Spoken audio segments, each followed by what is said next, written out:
Hello everyone, welcome to my channel bio world में आपका बहुत बहुत स्वागत है। मैं हूं तान्या और मैं बायोलॉजी के ऊपर वीडियोस बनाती हूं, स्पेशली रिलेटेड टू नीट और बेस्ड ऑन एनसीईआरटी, सिर्फ और सिर्फ एनसीईआरटी के ऊपर बेस्ड। तो इस वाली वीडियो में हम बात करने वाले हैं हमारे दोस्त टीनोफोरा के बारे में। तो टीनोफोरा बहुत ही ब्यूटीफुल, जेंटल, जेलेटेनियस, खुद की लाइट खुद ही प्रोड्यूस करने वाला जानवर है। सच में इतना खूबसूरत है ना कि ये ना सी की खूबसूरती बढ़ा देता है। उससे पहले इस वीडियो में हम जिस इंसान के बारे में बात करने वाले हैं वो है रेचल कार्सन। तो देखो, रेचल कार्सन एक अमेरिकन बायोलॉजिस्ट थी जिन्होंने सी के ऊपर ही पढ़ाई की। तो उन्होंने सी के ऊपर बहुत सारी चीज़ें लिखी और पॉल्यूशन के बारे में भी उन्होंने बहुत कुछ बताया। तो ये थे आज के person. I hope you get inspired and become a great biologist of all time. So आप भी गुड बने अपनी बायोलॉजी की फील्ड में। तो bio is just not limited to doctors, it is much more than that. आप doctor बाद में बनते हैं, एक बायोलॉजिस्ट पहले बनते हैं। तो always once a biologist always a biologist. तो चलो स्टार्ट करते हैं आज का टॉपिक, टीनोफोरा।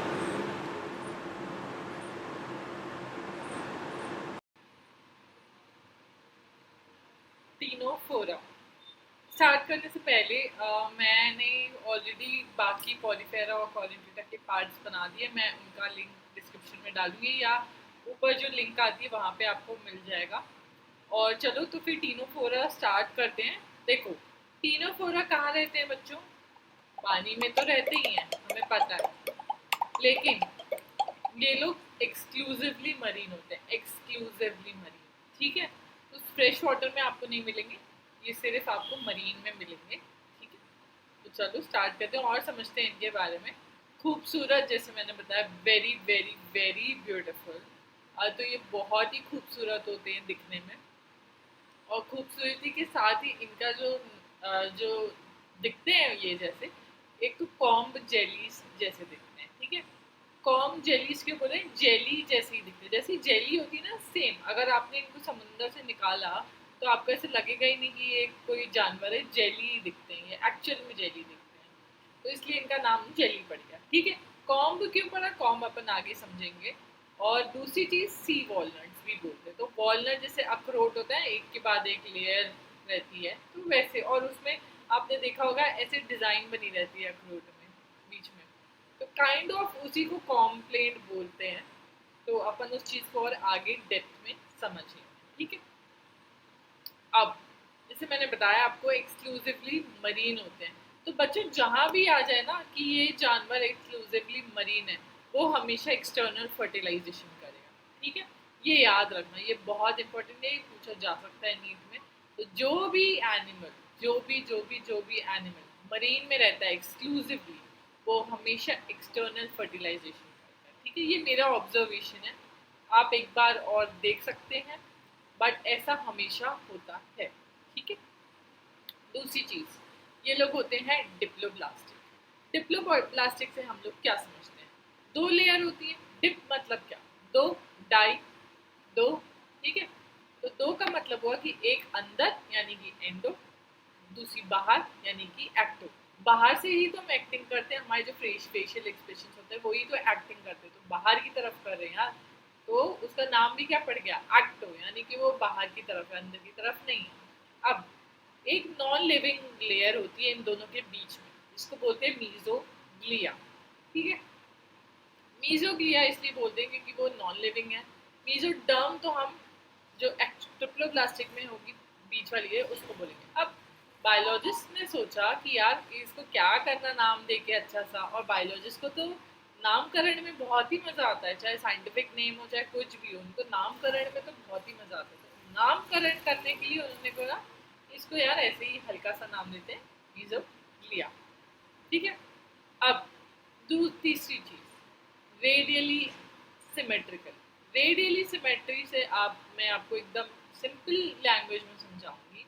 एक केक है, ठीक है, अब मैंने उसका एक स्लाइस बाहर ले लिया खाने के लिए, स्लाइस बाहर लिया, अब वो स्लाइस ही पूरे केक में क्या इक्वली हो जाएगा, इक्वली हम कट कर लेते हैं ना, तो रेडियस से कट कर रहे हैं, यानी कि एक सर्कल है और उसको रेडियस से, अब यहाँ पे इमेज में भी देख सकते हो कि रेडियस ऐसे और ऐसे 4 हिस्सों में बांट रहा है, और हिस्से मैं इसके करूंगी ना, जैसे स्लाइस केक स्लाइस के अपन करते हैं, तो वो और इक्वली बटता चला जाएगा, ठीक है। तो इसको हम बोलते हैं रेडियली सिमेट्रिक। कहीं से भी काटो इक्वल आपके पास हिस्सा आएगा, ठीक है। तो अब अखरोट जैसे थे, अखरोट आपने देखा होगा उसमें भी ऐसे 4 रहते हैं, है ना, एक ऐसे पेटल, 2 पेटल, तीसरा, फिर चौथा, 4 ऐसे पेटल्स टाइप के होते हैं, उसको भी अगर आप तोड़ो तो रेडियली बटेंगे। तो उसी तरह का एक तो इसका स्ट्रक्चर है, तो उसी तरह से आप इमेजिन करो ये उसी तरह से इक्वल हाफ्स में डिवाइड होगा। चौथी चीज बच्चों, ए सिलोमेट, यानी सिलोमेट कौन होते हैं, जिनके पास सिलोम होता है। सिलोम क्या होती है, बॉडी कैविटी होती है। अब इसके पास तो भैया क्या ही मतलब है ही नहीं, सब कुछ भी नहीं है, ठीक है, इतना सिंपल सा एनिमल है, तो इसके पास तो होगी नहीं ना, तो इसमें एब्सेंट है बेसिकली, सिलोमेट एब्सेंट, ठीक है। प्लेटीहेलमिन्थेस तक एब्सेंट होता है, फिर एस्टेलमिन्थिल, अब आप बोलोगे मैं फिंगर से क्यों कर रही हूँ, क्योंकि मैंने ये फर्स्ट पार्ट में बताया है आपको, तो आप जाके देख सकते हैं, ठीक है। तो ये प्लेटीहेलमिन्थेस तक एब्सेंट है बच्चों। एस्टेलमिन्थिस तक में क्या है, स्यूडो स्यूडो सिलोमेट है, और बाकी ये सब सिलोमेट्स हैं, ठीक है। तो यहाँ तक तो सारे एब्सेंट ही होंगे ना, उसमें दिमाग ही नहीं लगाना, ठीक है। अब पांचवी चीज, टिश्यू लेवल ऑर्गेनाइजेशन, ठीक है। सेल्यूलर नहीं है इनका, जैसे पॉरीफेरा का था, इनका टिश्यू लेवल है, सिर्फ पॉरीफेरेंस का ही होता है सेल्यूलर लेवल, इनका है टिश्यू लेवल। तो ये सेल के थ्रू ही एक दूसरे से कम्युनिकेट करते हैं, इनके पास ब्रेन भी नहीं होता, ठीक है। कम्युनिकेशन कैसे कर रहे हैं, ये सेल्स के थ्रू कर रहे हैं, और इसी वजह से इनके पास एक रीजनरेटिव वाली पावर होती है। रीजनरेटिव वाली पावर से मतलब अगर ये कहीं से कट जाए या टूट जाए या जो भी इनको चोट लग जाए, तो बेसिकली फटाफट रीजनरेट कर लेते हैं, ठीक है। तो कैसे कम्युनिकेशन हो रहा है, जैसे हमारे तो ब्रेन सिग्नल बताता है कि यार चोट लग गई, पेन हो रहा है, देन पेन का सिग्नल जाता है, then all of those thing, वो सारी चीजें होती रहती हैं, ठीक है। बट इनके पास तो ब्रेन नहीं है, इनके पास ये इनका सेल्यूलर लेवल नहीं है ऑर्गेनाइजर, लेकिन टिश्यू लेवल है। टिश्यू लेवल है तो इनके पास बेनिफिट है कि सेल्स हैं इनके पास, अब बहुत सारी सेल्स है, तो एक दूसरे से ये कम्युनिकेट करके फिर उसके बाद ये अपना बिहेवियर जो भी रहता है इनका ये शो करते हैं, ठीक है। और ये दिखते बड़े सुंदर है बट होते बड़े डेंजरस है, ठीक है। इट्स लाइक माता दी, माता जी ऐसी तो होती हैं, दिखती बड़ी सुंदर है, बट अगर करने पे आए तो फिर विनाश कर सकती हैं आपका। तो वैसे ही टीनोफोरा भी हमारी माता जी जैसे हैं, ठीक है। तो टीनोफोरा माता जी जैसी हैं, जैसे वो भी एकदम सुंदर है और ये भी एकदम सुंदर है, बट टाइम आने पर ये फियर्स बन सकते हैं। तो ये थे इनके कुछ कैरेक्टरिस्टिक्स। चलो आगे बढ़ते हैं। अब देखो 8 एक्सटर्नल रो। अब सबसे पहले हम समझते हैं 8 मतलब, तो आप समझ गए 8 होता है एक्सटर्नल, यानी कि बाहर की तरफ रो। बेंच में रो होते हैं, बेंचेस रो में आपने देखा होगा ना कि हम मैडम हमें बोलती है चौथी रो में चले जाओ, पांचवी रो में चले जाओ, तो एक के पीछे एक, यही होता है रो, एक के पीछे एक, ठीक है। तो यहाँ पे जैसे आप डायग्राम में देखोगे तो 1 2 3 4 5 रो है ना, रो बनी हुई है, ठीक है। मतलब ये ऐसे ही होंगी। अब ऐसे देखो तुम इस तरफ, तो ये भी रो हो गई, इधर रो इधर रो इधर रो इधर रो इधर रो इधर रो, 4 5, इधर भी रो हो गई, इस तरफ से जाओगे तो ये क्या हो गई, कॉम्ब रो। अब प्लेट इनको बोलेंगे जो इनके ऊपर लगी हुई है, ठीक है, ये कॉम्ब प्लेट्स हैं। अब ये एक रो पूरी, ये 2, ये 3, ये 4 5 6 7 8, इस तरह जो अपन को पीछे का साइड नहीं दिख रहा, मतलब ये वाली जब पीछे जाएगी तो वो 8 हो जाएंगे। तो 8 इनके पास क्या है, सीलिएटेड कॉम प्लेट्स, ठीक है। सीलिएटेड यानी कि हेयर्स, इनके पास हेयर लाइक स्ट्रक्चर है। क्या क्यों है इनके पास हेयर लाइक, पैरामीशियम में भी हमने देखा था उनके पास भी सीलिया होती है। तो वो क्या करती थी, मोशन यानी कि मूवमेंट में काम आती थी। वहां पे अगर सीलिया मूवमेंट कर रही है तो यहाँ पे क्या करेगी, मूवमेंट करेगी। अब जैसे इन अ सिमिलर वे हमारे यूट्रस में, यानी कि जो फीमेल का यूट्रस होता है उसमें जो ओवम होता है उसको भी मूवमेंट कौन करता है, फेल्लोपियन ट्यूब में सीलिया करेगी, क्योंकि वो तो नॉन मोटाइल है, वो तो मूव कर ही नहीं सकता। तो उसके मूवमेंट के लिए कौन रिस्पॉन्सिबल है, सीलिया रिस्पॉन्सिबल है। तो यहाँ पे भी मूवमेंट के लिए कौन रिस्पॉन्सिबल है, सीलिया रिस्पॉन्सिबल है। कोई कोई एनिमल्स में फ्लैजिला रिस्पॉन्सिबल होता है, जैसे कि पॉलीफेरा में हमने पढ़ा था कि कॉलर सेल्स के ऊपर क्या लगा होता है, वो लगा होता है ना, फ्लैजिला लगा होता है पानी के मूवमेंट के लिए। तो मूवमेंट का कहाँ, जहाँ जहाँ भी आएगा बच्चों, यहाँ सीलिया होगा या फ्लैजिला होगा, ठीक है। और दोनों हो तो ये समझ जाना कि कुछ ना कुछ मूवमेंट से रिलेटेड है, ठीक है, लोकोमोशन से रिलेटेड है। चलो, और ये क्वेश्चन आया था 2021 में, तो वापस पूछा जा सकता है, अच्छे से याद करना। अब उनकी बॉडी जैसे मैंने बताया, soft, transparent, gelatinous, marked with bioluminescence. अब देखो, बॉडी सॉफ्ट है यानी कि जेली कैसी होती है, ऐसे ऐसे हिलती रहती है, एकदम सॉफ्ट से सुंदर सी दिखती है। ट्रांसपेरेंट यानी कि आर पारा, जैसे कि ये मेरी बॉटल है, आप आर पार देख सकते हो ना, तो क्या हो गया, ट्रांसपेरेंट होती है। जेलेटिनियस यानी कि जैसे जेली जैसे रहती है ना, वैसे वो होता है जेलेटिनियस। अब बायोल्यूमिनेंस का मतलब होता है जो एनिमल अपनी लाइट खुद रेडिएट कर सकता है, उसको बायोल्यूमिनेंस बोलते हैं, ठीक है। Property of a living organism to emit light, ये प्रॉपर्टी होती है ऑर्गेनिजम्स की, नियॉन लाइट्स एमिट करते हैं ये लोग, ठीक है, जनरली। और वो विजिबल होती है दूर, अगर तुम जाओगे कभी स्कूबा स्कूबा डाइविंग में तो तुम्हें दिखेगा कि ये कुछ अलग ही सुंदर से दिख रहे हैं। तो क्यों ऐसा, ये इसीलिए, और इनको जो हमेशा ना ब्लैक में फोटो खींचते ताकि इनकी लाइट और अच्छे से एमिट हो तो वो दिखे, ठीक है। तो ये लोग अपनी लाइट, जैसे जुगनू होता है ना, जुगनू खुद की लाइट खुद ही एमिट करता है, वैसे ही समझ लो, बस जुगनू बस लैंड में रहता है, ये सी में रहता है, ठीक है। अब digestion is intracellular and extra cellular. Intracellular का मतलब होता है कि सेल है हमारी, उसके अंदर खाना आएगा, बढ़िया महाराज जैसे तुम बैठे हो, राजा हैं, इट्स जस्ट लाइक कि हम राजा हैं, हमारी मम्मी हमें हाथ में खाना लाके हमारे रूम में खाना देके जा रही है, दिस इज इंट्रासेल्युलर, ठीक है। एक्स्ट्रा सेल्युलर इज हम बाहर रेस्टोरेंट में जाके खा रहे हैं, ठीक है, दिस इज एक्स्ट्रा, मतलब सेल के बाहर, सेल है, सेल के बाहर ही खाना रखा रहेगा, तो सेल जो है वो एंजाइम उसके ऊपर रिलीज करेगा या कुछ एसिड्स उसके ऊपर रिलीज करेगा, उसको ब्रेक डाउन करने के लिए, जैसे ही वो ब्रेक डाउन होगा उसमें से न्यूट्रिशन एब्जॉर्ब कर लेगा, बस अपने अंदर फूड नहीं डालेगा, वही कचरा वहीं छोड़ देगा, ठीक है, ऐसे। तो डाइजेशन इनका इंट्रा भी हो सकता है, एक्स्ट्रा भी, कभी कभी ये जोमेटो से भी मंगा लेते हैं और कभी कभी खुद भी रेस्टोरेंट चले जाते हैं और कभी कभी मम्मी का भी खाना खा लेते हैं, वैसा।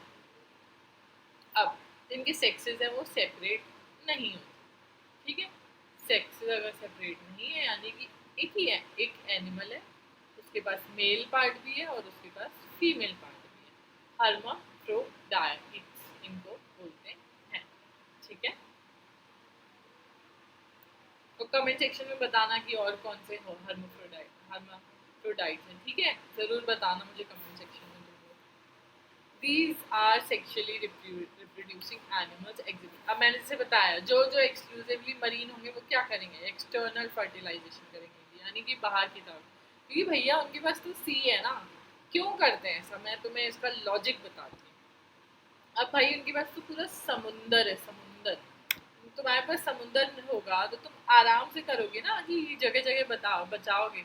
तो एक्सटर्नल इसलिए करते हैं कि यार ठीक है, लार्वा हम छोड़ देते हैं पानी में, चिल है, कोई दिक्कत तो थोड़ी, एक्सटर्नल करते हैं, इंटरनल करने की क्या जरूरत, अंदर रखने की क्या जरूरत है, इतना बड़ा समुंदर है, काफ़ी नहीं है क्या, इसीलिए ये लोग एक्सटर्नल करते हैं। और बहुत सारे ऐसे एनिमल्स होते हैं जो मरीन में जाते हैं सिर्फ फर्टिलाइजेशन के लिए, या फ्रेश वाटर में जाते हैं सिर्फ फर्टिलाइजेशन, ये मूव होते रहते हैं। तो ये चीज़ भी एक हमें देखने को मिलती है एनिमल्स में। अब इनडायरेक्ट डेवलपमेंट होता है इनका साइड डिप्ड लार्वा।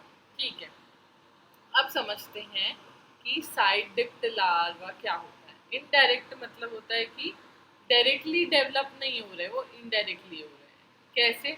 अब आप यहाँ पे देखोगे जो जो दिया हुआ है, इसका शेप कैसा है पहले समझो।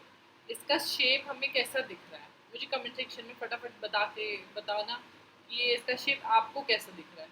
मुझे तो देखो स्फेरिकल दिख रहा है, स्फेरिकल दिख रहा है, थोड़ा सा ऐसे उसके जैसा, वाटरमेलन जैसा। वाटरमेलन स्फेरिकल होता है, हल्का हल्का मुझे वैसा दिख रहा है ये। ठीक है, अब साइड डिप्थ का भी बच्चों को मतलब यही होता है कि वाटरमेलन जैसा, एक तो वाटरमेलन यानी कि स्फेरिकल जैसा, या ओवॉइड भी बोलते हैं इस पर्टिकुलर शेप को, अगर हम ज़्यादा टेक्निकल जाएं तो। वैसे आप स्फेरिकल ही समझ सकते हो समझने के लिए। ठीक है, तो स्फेरिकल है इनका शेप बच्चों। अब स्फेरिकल है और जो टेंटिकल, इनके पास टेंटिकल्स भी, तो यही होता है बेसिकली साइड डिप्ड लार्वा। ठीक है, आगे बात समझ। उनका शेप कैसा था? वॉलनट जैसा था, जो एडल्ट हो जाती है। तो लार्वा है इसलिए इसका स्फेरिकल है, अभी ये डेवलप नहीं हुआ है, इनडायरेक्ट डेवलपमेंट हो रहा है इसका, होगा मतलब। ठीक है, बाद में होता है डेवलपमेंट। डेवलपमेंट से पहले ये कैसे दिख रहा है? ये स्फेरिकल दिखता है, और ये टेंटिकल्स तो हम इसके हमें दिख ही रहे हैं, इसके टेंटिकल्स। ठीक है, चलो अब कुछ मेंबर्स जो होते हैं इनके, वो प्लूरोब्रैकिया होते हैं, यानी कि सी गूसबेरी। देखो दिख रही है ना जेली की जगह। अब देखो मैंने आपको जैसे बताया था कॉम प्लेट्स, अब ये देखो तुम्हें दिख रहा है 1 2 3 4, और उस तरफ भी 4 हो गए, तो 8 हो गए। और ये क्या है? कॉम प्लेट्स, कॉम रोज, ये जा रही है पीछे तक कॉम रोज पूरी, और ये छोटी छोटी छोटी छोटी क्या है? कॉम प्लेट्स, और इसके ऊपर क्या है? सीलिया, यानी क्या है वो? Hair like structure. इसलिए काम आता है वो लोकोमोशन, यानी कि मूवमेंट में। ठीक है, अब टीनोफोरा। टीनोफोरा हम इसको बोलते हैं कॉम जेली। टीनोफोरा तो आपको दिख ही रही है, वेरी वेरी वेरी ब्यूटीफुल। ठीक है, बहुत ही सुंदर। ठीक है, तो ये था हमारा टीनोफोरा। मैं आपको लिंक सारी दे दूंगी डिस्क्रिप्शन में, living world, biological classes, plant के, सबकी लिंक्स डाल दूंगी, देख लेना। और कोई सजेशन हो मेरे लिए, फीडबैक हो बच्चों, ज़रूर मुझे कमेंट सेक्शन में बताना, ताकि मैं आपकी हेल्प कर सकूँ कैसे भी करके। और अगर आपको कोई इन जनरल कुछ भी हेल्प की भी टिप चाहिए तो भी आप उनसे पूछ सकते हैं। तो that's it, do like share subscribe.